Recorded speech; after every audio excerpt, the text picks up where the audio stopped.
और इधर बूंदी के नौताड़ा में भी रात से ही बारिश का जोर शोर से सिलसिला जारी है और रात को 2:30 बजे के करीब आधे घंटे तक तेज बारिश हुई, जिसके बाद हल्की बारिश का दौर जारी रहा।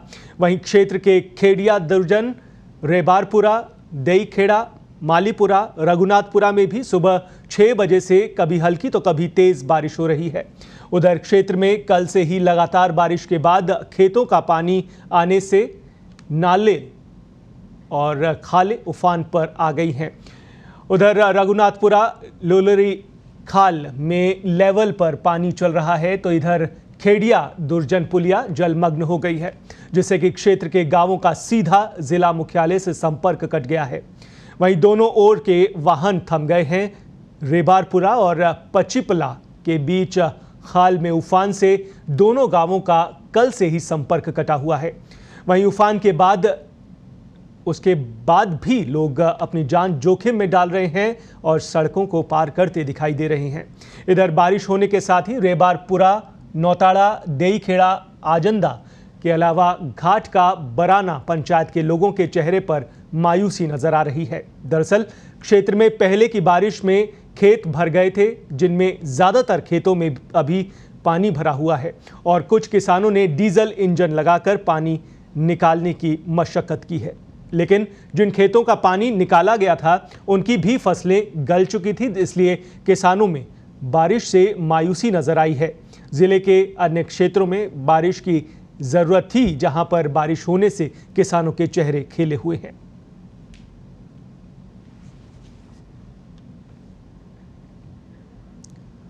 तो बरसात का दौर रुक रुक कर चल रहा है। तस्वीरें आपको फिलहाल बूंदी की दिखा रहे हैं, जहां पर गांवों में पानी इस कदर भर गया है कि जलमग्न कई गांव हो गए हैं।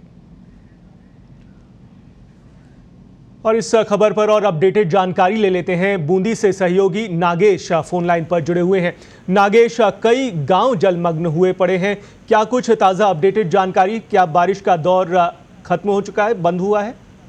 जी, आज बूंदी में जो है सुबह से ही देर रात से ही बारिश का दौर लगातार जारी है। नदियों में जो है उफान आ गया है और जो निचली बस्तियां हैं उनमें भी लगातार पानी घुसने की जानकारियां सामने आ रही है। केशवराय पाटन, लाखीरी उपखंड एरिया की अगर हम बात करें तो जो फसलें थी वो पूरी तरह जलमग्न हो गई है। किसानों ने इन फसलों के गलने और खराब होने की चिंता जाहिर की है। बारिश का जो दौर है वो लगातार दोपहर 12 बजने को आए, लेकिन अभी भी लगातार जारी है। कई इलाकों में तेज बारिश हो रही है, झरने शुरू हो गए और नदियों में जो उफान आए उससे जिले के कुछ रास्ते भी बंद हुए हैं।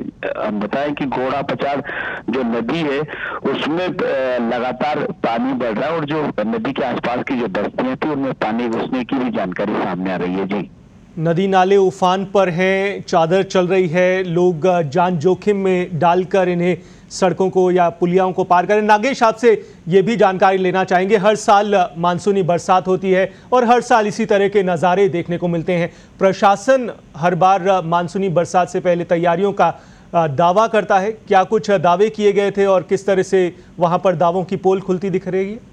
जी, हम आपको बता दें कि इस बार प्रशासन ने इस तरह की कोई अभी फिलहाल तैयारियां जो नहीं की। इस पर लगातार कुछ जनप्रतिनिधियों ने नाराजगी भी जाहिर की थी। नदियों के आसपास जो सूचना बोर्ड लगने पर इस बार प्रशासनिक अधिकारियों ने कोविड में व्यस्तताएं बताते हुए इस पर अब के बार कोई काम जो नहीं किया। इससे आने वाले दिनों में अब चूंकि बारिश का जो दौर शुरू हुआ है उसके बाद अगर हादसे होते तो कहीं न कहीं इस प्रशासनिक अधिकारी की जो कार्यशैली है वो उस पर प्रश्न चिन्ह रहेंगे, क्योंकि इसकी बार लगातार कोविड में उलझे हुए ये कहते हुए प्रशासनिक अधिकारियों ने मानसून से पूर्व की जो तैयारियां होती है, नदी नालों की जो सफाई होती है वो अब की बार कहीं नजर नहीं आ रही है। टूटे हुए जो कुछ पुलियाएं थी उन्हें भी प्रशासनिक अधिकारियों ने इस बार सार्वजनिक निर्माण विभाग ने कहीं उस पर ध्यान नहीं दिया।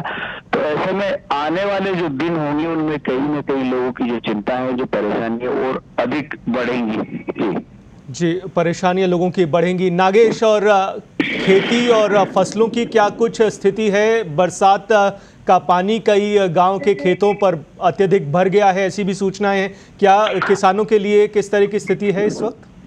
जी, हम बता दें आपको कि बूंदी जिले में बारिश को लेकर दो तरह की स्थितियां बनी है। सिंचित क्षेत्र जो था उसमें पिछले लंबे समय से पिछले हम कह सकते हैं कि एक सप्ताह से बारिश का दौर चल रहा था, तो उस इलाके में अब कुछ फसलों को खराब होने की आशंकाएं बढ़ेगी, जबकि जो असिंचित क्षेत्र है जिसमें हिंडोली, नेनवा उपखंड क्षेत्र आते हैं उसमें इस बारिश को हम जो है फिलहाल फायदे का कह पाएंगे, क्योंकि इन इलाकों में बुआई जो थी वो बहुत कम हुई थी।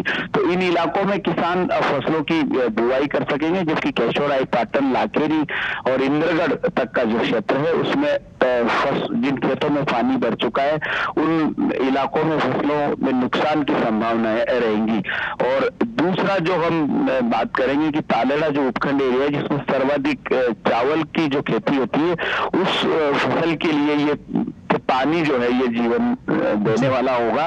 मतलब इससे सीधे तौर पर किसानों को लाभ पहुंचेगा, यानी धान उत्पादक जो किसान है उनके लिए बेहतर साबित होगा। जी, तो ये मानसूनी बरसात किसानों के लिए कहीं खुशी कहीं गम की स्थिति लेकर आई है। कुछ ऐसी फसलें हैं जिससे अत्यधिक पानी इसके लिए वरदान साबित हो सकता है और कहीं पर किसान मायूस नजर आ रहे हैं। शुक्रिया नागेश इस खबर पर तफसील से जानकारी देने के लिए। तो बूंदी में स्थितियां और तस्वीरें आपके सामने, किस तरह से पानी का अत्यधिक बहाव कई जगहों पर आ रहा है, कई गांव जलमग्न हो गए हैं, कुछ गांवों का एक दूसरे से संपर्क भी कट गया है।